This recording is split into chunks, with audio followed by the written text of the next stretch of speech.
So Kenneth, tell us about your childhood, about growing up in the city of Chicago.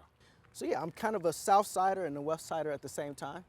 I grew up in the Roseland neighborhood, so 113th and Hostet, we call it the Wild Hundreds. But then I went to school and church, and my first job was actually here on the West Side. So this is Pulaski and Madison. If you go down Madison a little bit to Western, you'll hit a McDonald's. That was my first job. Okay. And then we went to church on Ashland and Ogden.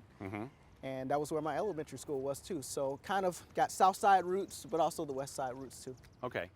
And just to let the audience know, so we're a little west on Madison Avenue, or Madison Street in Chicago is where United Center is, where the Bulls and Blackhawks Yep, play. where the Bulls play. Once you get west of there, the neighborhood gets pretty tough pretty fast. And this is frankly one of the worst neighborhoods perhaps in America. I mean, I may be accurate. No, that's true. So this is Garfield Park right here. And it's known for crime. I mean, I have 6 kids. And the one time that we were going to have a kid at a hospital in this area, I remember waiting for our doctor, and like 2 people walked in with like gunshot wounds that had just occurred. And I was like, how about we not choose this hospital? Right. I mean, it was that real. Yeah. And so, you know, gunshots is not at all foreign in this neighborhood, especially as it gets darker. Yeah. Not a place you want to take a stroll or a walk. Yeah. You know, the United States military at one point, when the war was really raging in Afghanistan and Iraq, the United States military was sending its medics and doctors to Chicago to train in gunshot wound care because this was the best place to get the practice, to get the reps. It's crazy, isn't it? Yeah, I mean, they call it Chirac for a reason. Yeah. And that term has kind of fallen out of the mainstream, but the crime, the violence, none of that has really changed. Like, we haven't seen a whole lot of change. We've seen gentrification, like the near West Side. I mean, those apartments are $3,000, $4,000, $5,000 a month. But as soon as you get past a certain point on the West Side, it's the same way it was as I was growing up 39 years ago. Okay. Yeah. So tell us about growing up. You grew up in tough neighborhoods, but did you have a good family? Did you have good structure around you? So strong family. I think a lot of that had to do with faith and living together. So we had 3 generations under one roof on the south side of Chicago. And then when my parents decided to kind of go out and get a home and try to do it on their own, that's when I think we really realized a lot of the economic turmoil. So this is like early 2000s, right after Y2K. And I was in high school. And in my high school period, my parents lost 2 homes and at least 3 cars. It was a really bad situation. I mean, we decided not to pay for gas. Instead, we would heat water on the stove, put that in the water basin in the bathroom, and that's how we would wash every day. Because you didn't have a water heater with gas working? No, we had an electric stove, so we saved money that way. And my mom worked 3 jobs. So she was a 3rd grade teacher. She was a Bible college administrator some weeknights, and then she also worked at Burger King as a burger flipper. So all of that, plus my dad's job, he was a truck driver, and that still wasn't enough to keep the house going and keep food on the table. So this wasn't a lack of hustle. Your parents were completely hustling. I mean, my mom was brilliant. I mean, my dad was just kind of over it. He just felt like the world done him wrong, and it's like, life should not cost this much, so I'm going to do me. So we moved house to house. But my mom, though, she made a really good decision. She didn't want us to go to the neighborhood school. And so she saw one time a bus in our neighborhood. This is when we were in Cal City, Calumet Park. She saw a bus that she didn't recognize the name. And she looked it up and did some research. Well, it was a Southwest Christian from out in Palos Heights. And so she contacted them, got me an interview, and got me into that Palos school. Heights is a pretty nice suburb of Chicago. Palos Heights is great. I couldn't believe it. The house is there, the gated community. And I was like, who lives like this? So I ended up going there, mostly all-white school, almost all-white school. And it was a 2-hour bus ride every morning. And we couldn't afford, like I said, we could barely afford the school. It's a private school. My dad was a janitor there, so she convinced him to be a janitor. So that could help a little bit with the funds. So worked there to pay for it. Worked there to pay for it. I worked with him at night as a janitor. So school in the morning, janitorial at night. You worked too? I worked too. And 4 years across country. Yeah. You're fast. I used to be. I used to be fast. All right. Now, fast forward a bit. Sure. You just graduated law school. Yeah. Amazing. I mean, given the challenges you faced as a young man, as a boy, the fact that you're going to now take the bar and be an attorney. It's pretty incredible. Yeah. I credit my mom, because if we had gone to the neighborhood school, Fenger, which was drug infested, it actually had an HIV epidemic. It was obviously gang infested. I don't think I would have made it out. Yeah. In addition to your professional success, the fact that you graduated from law school, you have a wife and you have 6 children at home. You're a young man, 6 children. Yeah. Tell us about your family. So my wife and I met in college. We were best friends in college, and then after college we got married. I married my best friend. And I told her when we got married that I wanted 8 kids. So Steve, I may not be done. All right. Actually. But I was a youth pastor, and she was on the youth board with me at church. So we were always like planning events for kids. We were always doing parties, taking them out to ice cream. I was one of those youth pastors who I would get out and race the kids. We would do capture the flag on weekends. It was just a real good time, because I felt like, yeah, I built them in faith, but also built them in community, and built them in belonging, and built them in fun. All the things that I kind of wish I had when I was younger. Yeah. A lot of things that I think our economic and social system here in Chicago kind of stole from me. Yeah. So I wanted to give that back, and that's kind of how we came together. So yeah, we have a lot of kids. So you loved kids before you had kids. Before I have kids. So now I have my own youth group at home. Right. And we actually had one kid each, like my 1L year of law school, we had a kid. My 2L year, we had a kid. My 3L year, we had a kid. Wow. So you have a child each year of law school, all 3 years, and you're not just studying for law school, you're supporting the family. So you are working, work full time. You're a father, you're a husband, Yep. and you're in law school full time. Yep. Holy cow. And I was the editor-in-chief of our intellectual property law review. Okay. I secured a patent for an invention that I created last year in December. And like you said, I am full-time working as well, and other things, volunteering, all of it. So it's amazing. We keep busy. I mean, I get up at 5:45 every day, so Yeah. I have a day before most people wake up. Yeah, you must be very organized and disciplined about Definitely. your day and your schedule. Absolutely. Right. It's amazing. I mean, and particularly given, again, some of the challenges you faced growing up. So tell us about, in the kinds of neighborhoods you grew up in this neighborhood, what are the challenges, especially for young men, for boys and young men? What are the risks? So I think it's really easy to fall into wanting to belong, and a lot of time the easiest place to belong is the local gang. And so I saw my brothers struggle with that a lot. I was a little bit different. I was the oldest, and my grandmother had steeped in me a thing about prayer. And so when you're bullied and being pressured and stuff, my grandma taught me you just pray about it. So I was not one to really punch back. I would just pray. And you know what? That worked for me. And so going through grade school, I was valedictorian in my 8th grade class. Going through high school, again, different atmosphere, because I was in Palos Heights. It's like 2 different worlds. Sure. It's coming back to south side of Chicago, where it's really rough. You don't want to be out at night. And then Palos Heights, where it's a different kind of rough. I mean, I remember, so my dad worked as a janitor at my high school, and we would try to play ball, sometimes after school or before school. And I remember one time police come rushing in, we were playing ball. Hey, you have to leave. Why do we have to leave?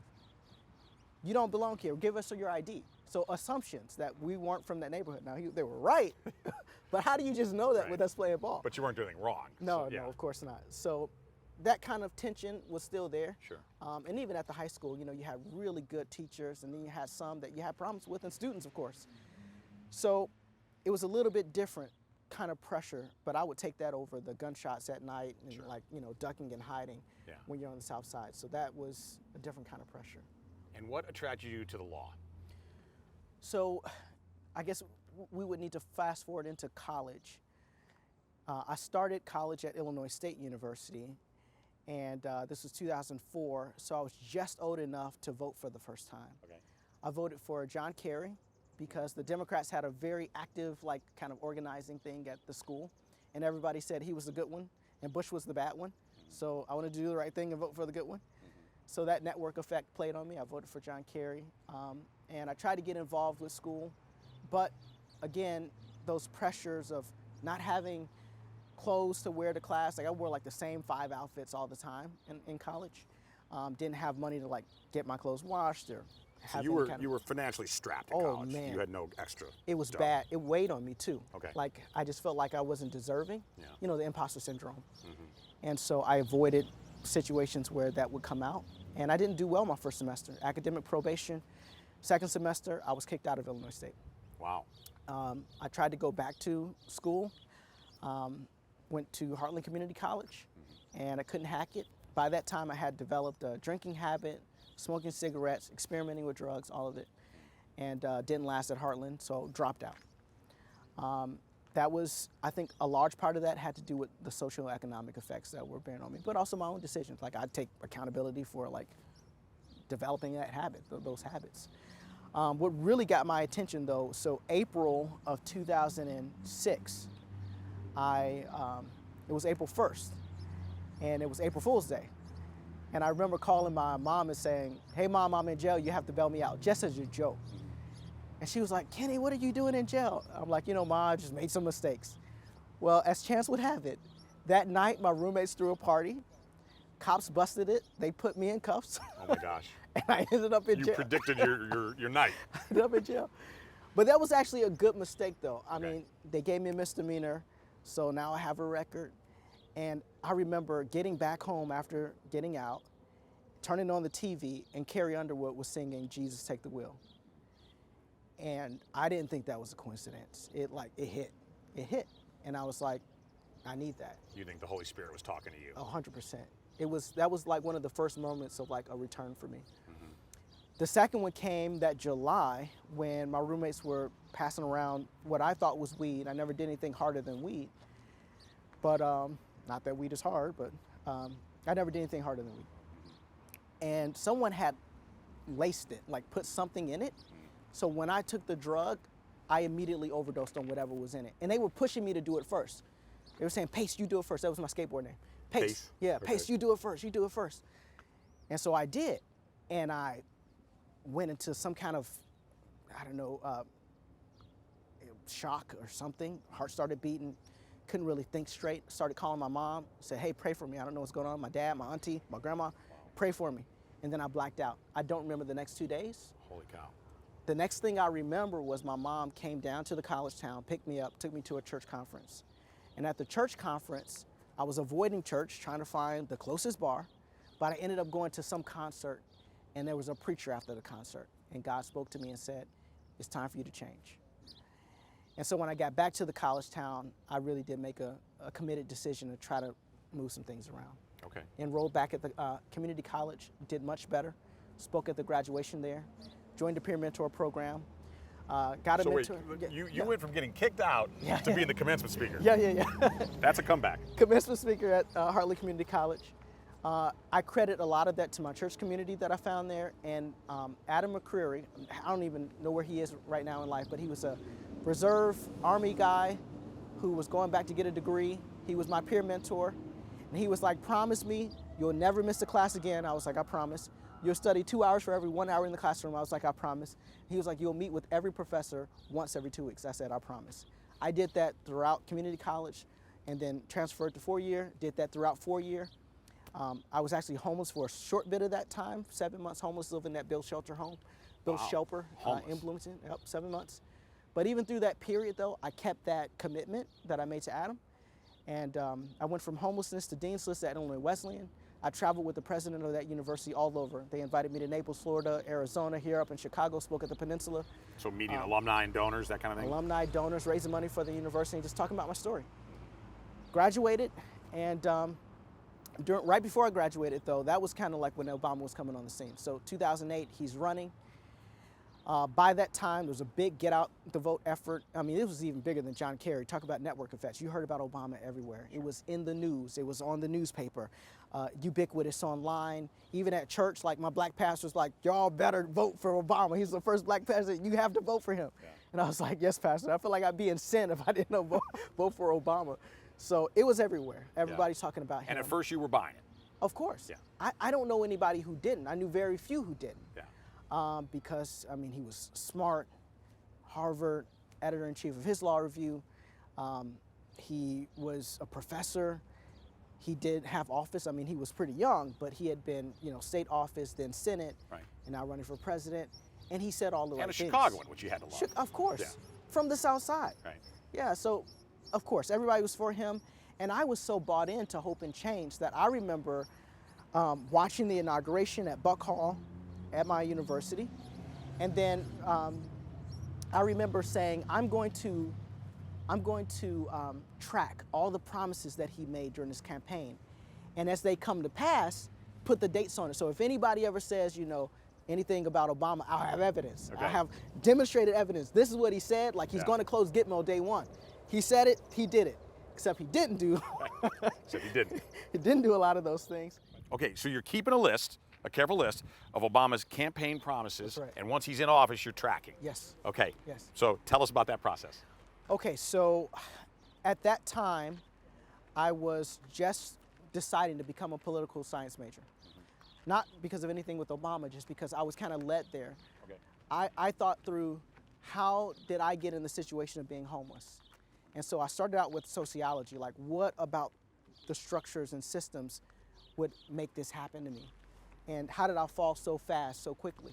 So that led me to sociology, and from there, that led me to political science, because how do you change those things? How do you enact policies that would help a young man like me, like have resources or have the mentorship that I didn't find until 3 years into college? How do you do that? Well, that's policy. That's political science. So I was studying political science and understanding like how legislature works and understanding the three branches of government, things like that. And so I said, okay, I know enough now to be able to track Obama's promises, President Obama's promises, and actually what he did. So what did he promise? What were my expectations?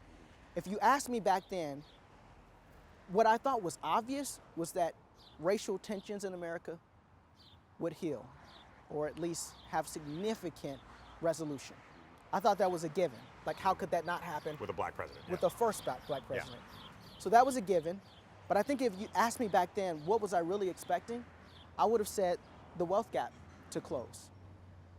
Because I saw my family go from what felt like stable, low to middle income to very low. And we just, whatever wealth we had dropped precipitously as I was in the high school period. Like I said, lost 2 homes and at least 3 houses. So how do you fix that? The wealth gap. Well, Obama said he would address that. So that was one thing I definitely expected to happen. And I know that I would have said that because I remember going to Occupy Wall Street rallies at Illinois State. I did a sit-in there because that was the group talking about the wealth of Wall Street and all those people. They have too much. How do we right the wrongs? And I don't know what that looks like from an economics policy standpoint. I mean, Steve, you would, but I don't know what that looked like. I just know it smelled wrong and something was wrong, and how do you fix it? And listen, I believe Occupy Wall Street, of course I don't agree with their solutions, Yeah. but they are correct in identifying the problem, right? Wealth inequality is a massive problem 100%. and made far, far worse by Obama. Okay, so Obama takes office, and your principal hope and expectation is that there would be racial healing, that there'd be racial comity in America because we elected our first black president. Did that happen, and did he facilitate it? Well, not exactly. That wasn't my principal hope. I almost had that as a given. Okay. What I really hoped for was the wealth gap closing. Okay. And I guess you could say especially for Black Americans. And I also was hoping for political corruption to turn. Being from Chicago, the Windy City, the city of big shoulders, where we've had governors and mayors and officials up and down go to jail or federal prison. He seemed to be the one that, for whatever reason, didn't take the bribe but wasn't on the hook. So I thought that he would engender some kind of political correction. That was my big hope. And then the wealth gap. Okay. So neither of those two things happened. And then add on top of that, actually the racial healing didn't happen at all. It felt like to me, Obama never missed an opportunity to address the people, like the American people, on race issues. Like you think about Trayvon Martin and what happened. That was a perfect moment to say, listen everyone, this young man was shot because some guy perceived him as something that he really wasn't, because he was wearing a hoodie.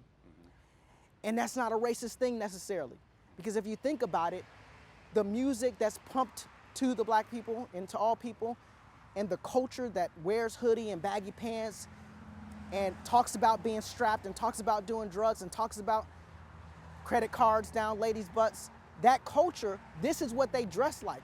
So if you don't know that culture and you see someone who's dressed like what you see pumped in the media, you're going to think that is what that is. And that's not necessarily racist. That's cultural. That's marketing. That's the rap music regime, some of it anyway. And so it was actually a bigger question than race, but what Obama said was, he looks like he could have been my son. And I'm like, what is that? You just made this about you when you could have made this about this moment in the nation. Right. What a missed opportunity, Steve. Yeah. Don't you think he regularly made it about him? He was good at that. I mean, actually, on the campaign trail, I think he did a great job at setting, on the campaign trail, he did a great job of not making it about him. In fact, he made it about America at large. I mean, the grand overtures that he talked about, there's more that binds us than separates us. He made it about the global community. He was very smart to do that. But once in office, and especially as it had to do with policy, he really did just kind of like miss moments and miss opportunities. Yeah. And so I thought that was a big failure. And the stats show it, that 54% of Americans felt like under Obama, that race relations worsened. And right. You wouldn't think that. Yeah. Probably. Right, who would have guessed, right? We elect our first black man and it makes race relations worse. Makes it worse. Okay, so Kenneth, I want your thoughts. My thesis is that it was even worse than just missing opportunities, that's bad enough, but that Obama actually, he drove racial strife because he used division as a selfish political tactic to his political benefit and his partisan benefit, but much to the detriment of society. I think he's a big part of why things got worse racially when he was president. Your thoughts? That's still a question for me. Okay. Like, did he instigate this? I mean, I agree with you that he used his race to benefit him politically, for sure. And then he missed every opportunity to do what I thought he could do in terms of racial healing. Mm-hmm. How intentional was that? How much did he? I mean, I know Black Lives Matter started under him, actually, after Trayvon Martin and after what happened in Missouri and after what happened, hands up, don't shoot, all of that. I think that definitely started under him, but I don't know if he fomented the racial strife or was just so negligent, like so reckless to deal with the issue that it almost seems like he instigated. I don't know which. And Kenneth, now, what about this issue of wealth inequality, which is particularly acute for minority Americans, but it matters for everybody, right? Yeah. A lot of poor white people really suffered under the leadership of Barack Obama. And for a guy who claimed to be a progressive and claimed to be the champion of the little guy, wealth inequality soared. That situation was so exacerbated during his presidency. What are your thoughts about that? A lot of thoughts. So I think one of my earliest moments of disappointment came when President Obama decided to bail out the banks. And there's argument over how much that was. Some say it was around 250 billion. Some say it was high as 800 billion. But I don't care. All I know is that many people lost their homes. People I know lost their homes, didn't recover for a decade or more, or haven't recovered. Right. And that's not who he helped. He didn't help Main Street. He helped Wall Street. 707 banks got bailed out by President Obama. And they got bailed out, but these homeowners didn't. People who lived in places like this, modest homes, they didn't get no bailout for them. And why were they in trouble? They were in trouble not because of their own fault. I mean, it was the subprime loans, it was predatory lending, it was the speculative market, Wall Street doing its thing. And then Wall Street gets bailed out, and then those CEOs at AIG and other top places, they get slush funds, they get bonuses, like $1 million bonuses. Right. It was so rife. And I just go, that's not what I voted for. Yeah. Like, there's no excuse. And you were changing your mind real time while he was in office? Exactly right. Okay. Real time, changing my mind on that, but then also the political corruption. I remember Obama saying, I'm going to close the revolving door. All of these lobbyists and special interests, we're not going to have that anymore. You do his voice really well. That's right. So I was thinking, like, okay, this is our politician who's going to correct a lot. And I'll even go back to like my schooling. Poli-Sci 101, when I took that class, I learned that there were two major parties, Democrats and Republicans. And they don't hold each other accountable. Really, it's like it's your turn to win, and then it's like your turn.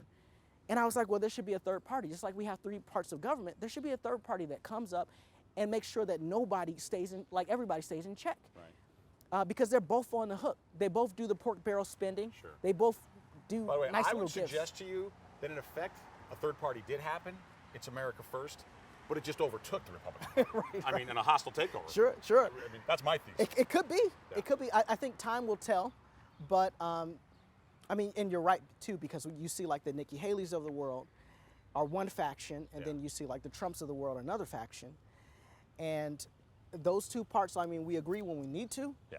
But at the voter level, at the the voter Trump level? faction is, it's not a faction, it is the party. Oh, 100%. At the decision maker level, different story right now, legacy office holders. Okay, so you're changing your mind on Obama while he's in office because you're a critical thinker and you see his actions, not just his rhetoric, and you're becoming critical of him. By the end of his presidency, was that roughly then when you decided you have a career in law, you want to get involved in public policy and law? actually much earlier. Okay. So after his first term, I was over him. I'm obviously very proud of this. I did not vote for President Obama the second time. Okay. I realized back then. You did in 08, did not in 12. I did not in 12. I realized back then, and maybe it's because I found Rush Limbaugh on the radio. It might be because I found Janet Parshall on the radio. Rush has made more right-wingers than any man in American history. It might be because I got in a fight with Mark Levin when I called in as a college student. He called me what did he call me? A pissant pansy. That's great. But I was. Why? What did he disagree with you on? I think back then I had a view on how, I can't even remember. I think it was something about economics. Okay. But okay, anyway, so I had you my completely fights. turned by 12. I had my fights in thinking through politics, and this is the conclusion I came up with. I said, President Obama is a really good talker, but he's not a doer. Race relations aren't getting better. The wealth gap is not closing. Black unemployment in the key demo that I cared about, I mean, I was 20 years old, I was 20 something, went down, but not in any like really significant way. But income levels still were stagnant. And then on top of that, I didn't see anything big happening with corruption. So I said, I want a doer. And I actually wrote in Chris Christie in 2012 because back then I felt like he was the doer. Okay. He spoke like someone who had gotten things done as governor and Chris as an attorney. Christie. I wrote in Chris Christie. I regret that. No. Okay, so 2012, you're voting Republican. Yep. You've been transformed politically speaking. sure. You've been converted. You already had your Christian conversion. Now you've had your political conversion into 2012. And then at that point, did you know you were on your way to law school? So if you want the story, I was taking political science classes, but I really enjoyed the philosophy classes, taking political philosophy. And I took philosophy of jurisprudence my last year of college. And our professor had us doing debates on abortion. And I remember doing so well with those. He had students doing debates. And I remember doing so well with those debates. I was the anti-abortion guy, theoretically, but actually. And I did so well that, my professor jumped into the debate with me. And to this day, I wish it was recorded. I don't know what I said, but it was good. Because he ended the class, he was like, Mr. Woodard, you are officially a philosopher. Class dismissed. Wow. Like in the middle of class. And I was like, what did I just say? Coming from a professor, that's quite a compliment. What did I just say? And so that moment was when I said, I want to go to law school. But I didn't end up going to law school until 10 years later. So that was 2010. Okay, the seed was planted. The seed was planted back then. I started a family, got really involved in church. I did homeless ministry, jail ministry, turned my life around. I don't know if I said it earlier, but I'm now 18 years drug-free, alcohol-free, none. Wow. Cigarette smoke-free. Had a porn problem back then, porn-free for 18 years. That's incredible. Haven't seen a minute. So radical change in my life. And a father of 6. And a father of husband. 6. Good for you. And a husband. Amazing. Yeah. So, Obama, being from Chicago, being a community activist of the South Side, do you believe that he has, since he won the presidency, at that point and since, and up till now, has he done anything for neighborhoods like this? Has he helped the west side of Chicago, the south side of Chicago? I mean, to be fair, I feel like there's been some small modicum of support. He did try to pass tax breaks. He got ACA through.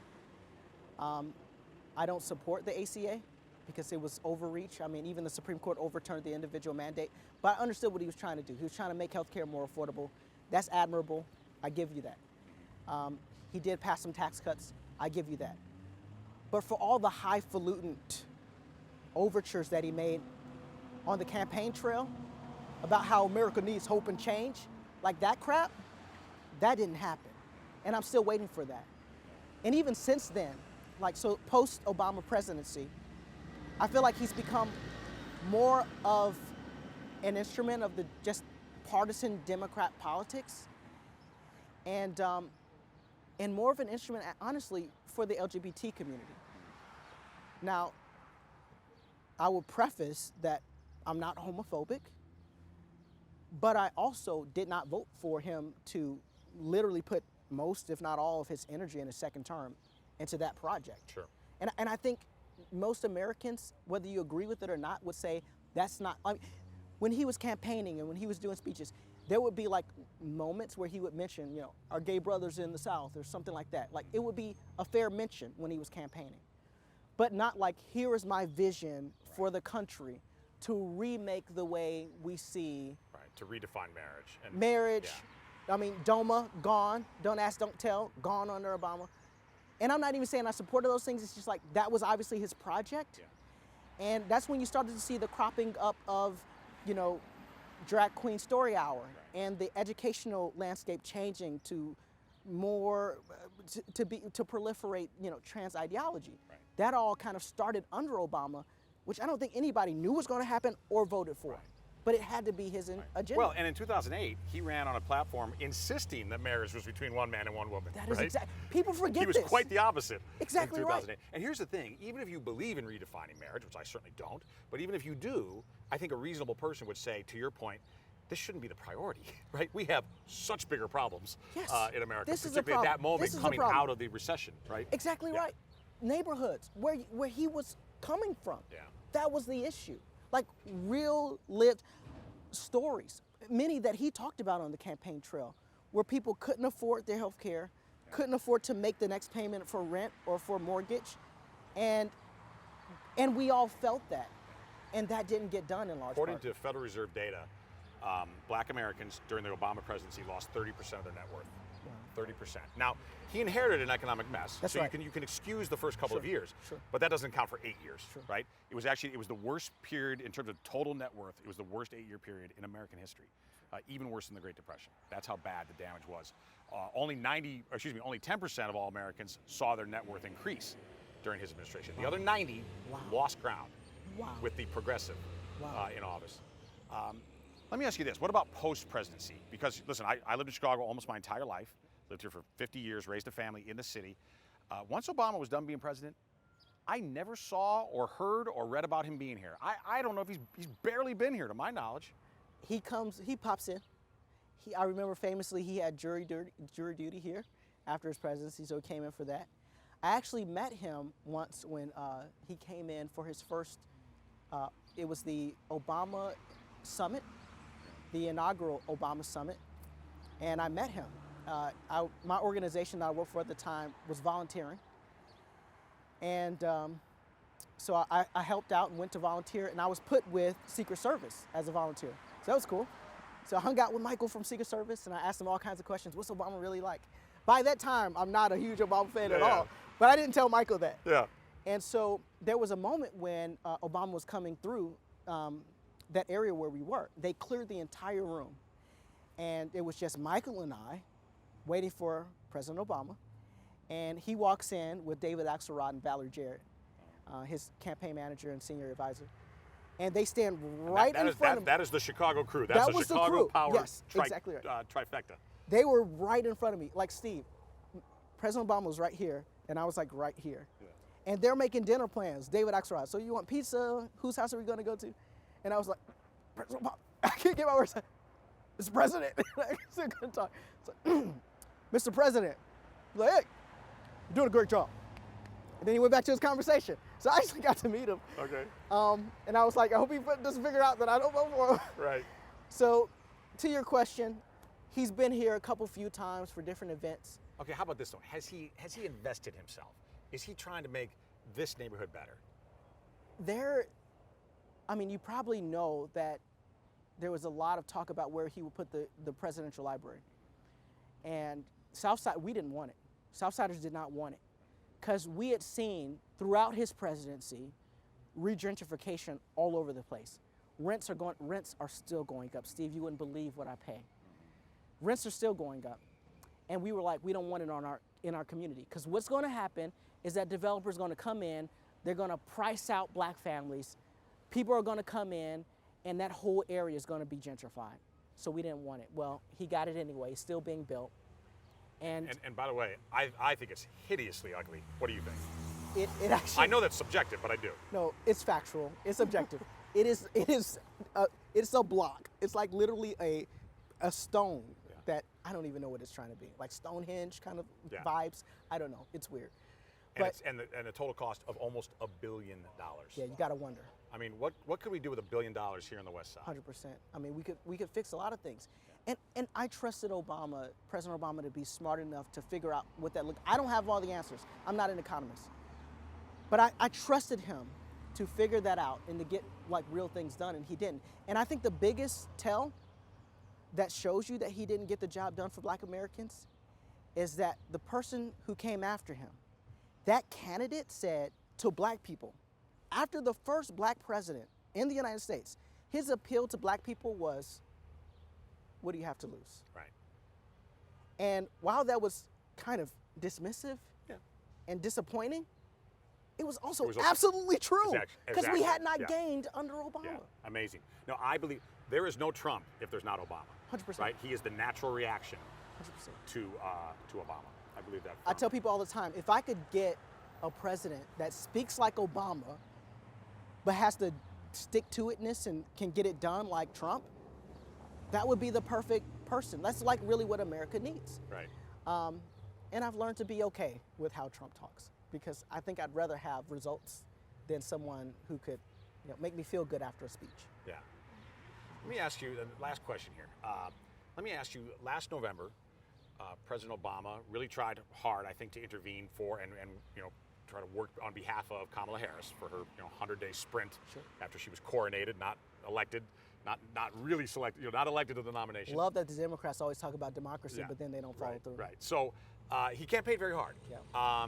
And it is my view, and there's some ways you can quantify this, that he probably, for the first time in his political career, I think he had a net negative effect. Not only did he not help her, I think he actually hurt her candidacy, and especially with black men. So as a young black man, I want to know your reaction when he told you, when he lectured you and wagged his finger at you and said, if you don't vote for her, it's because you're bigoted, it's because you don't like women, because you don't want to elevate a woman. What was your reaction?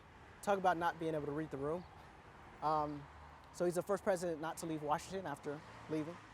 And I think that has shaped him in some ways, because Washington, D.C. is 90-something% Democrat.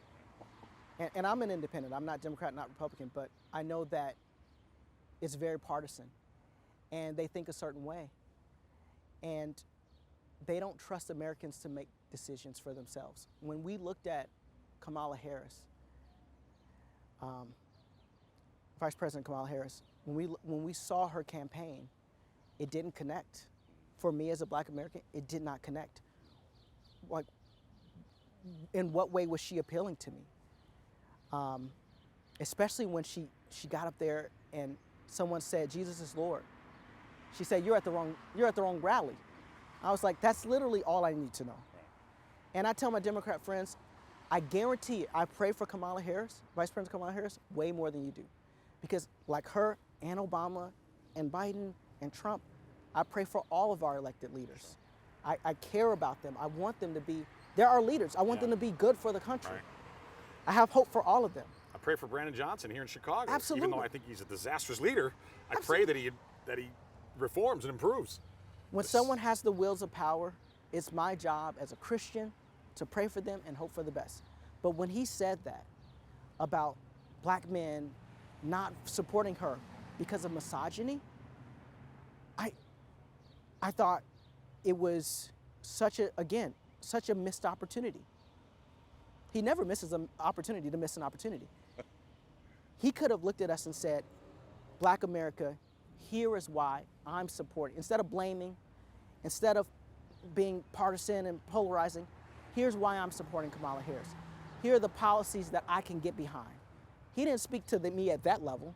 He didn't speak to political science Kenneth, law student Kenneth. He didn't speak to policy wonk Kenneth. He spoke to the lesser parts, the heuristics. You don't support women. Like, actually I do. I married a fantastic woman. I would do anything for her. I'd lay my life on the line. It's not about that. What is she going to do for America? What has she done as vice president? Because all of the things that she's saying she's going to do, she could have done, but she didn't. And that's really what it was about. So again, he missed an opportunity there. And I don't know, I'm a redemptive person. I'm hoping that in Obama's latter years, that he, I don't want to sound mean, but finds his way, finds his way back to what the Obama of 2007. I still want to see him show up. And I think he still can. That's what I'm actually hoping for.